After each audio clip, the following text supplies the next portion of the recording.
운생경풀 이번 시간에 신경연접이라는 용어에 대해서 한번 풀이를 해보려고 합니다.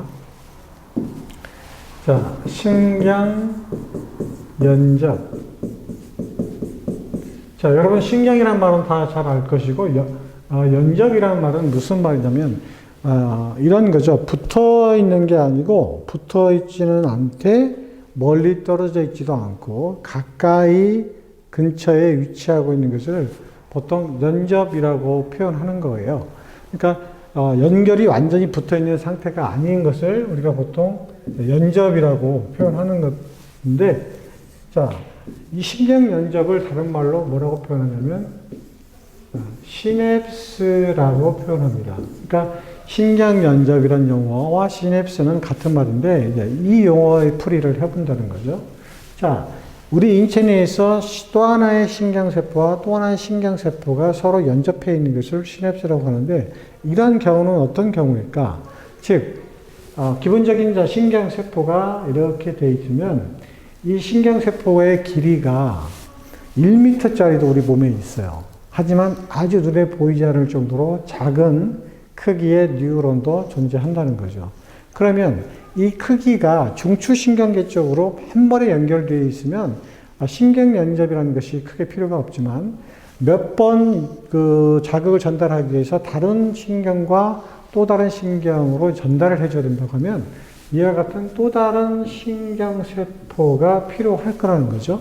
그래서 하나의 신경세포 앞쪽에 있는 것을 보통 전 뉴런이라고 하고 뒤에 있는 것을 당연히 후 뉴런이라고 이렇게 우리가 명칭을 부르고 있는데, 전 뉴런과 후 뉴런이 연접해 있는 곳, 이 연접해 있는 곳을 우리가 뭐라고 부르냐면 신경연접 시냅스라고 부른다는 거죠.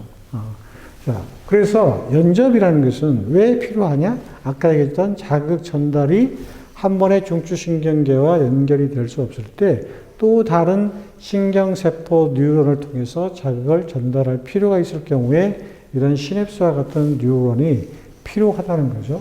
자, 신경세포는 여러분 한 가지 기억해야 될 것이 일방통행이라는 거 여러분 꼭 기억해 두셔야 돼요. 즉, 원웨이 방식에 의해서 자극이 전달된다는 거죠. 우리가 어떤 그 도로에도 보면 좁은 골목길을 가다 보면 일방통행이라는 거 있죠. 한쪽 방향으로만 간다는 그런 통행로처럼 신경로도 일방통행이라는 거죠. 그래서 모든 자극은 여기 가지돌기 또는 가시돌기, 수상돌기 여러 가지 용어로 불리기 때문에 다 여러분 아시게 돼요. 가시돌기, 가지돌기, 수상돌기. 이쪽으로 자극이 들어와서 축삭을 타고 자극이 전달되고 결국 이 종판까지 오게 되면 이 종판에서 또 다시 후 뉴런의 가지돌기, 수상돌기 쪽으로 자극이 전달돼서 이렇게 전달되는 과정을 거친다는 거죠. 그래서 이런 그 자극이 전달이 되고 있는데 하나의 시냅스 전 뉴런과 시냅스 후 뉴런이 붙어 있지는 않지만 가까이 이렇게 연접해 있다.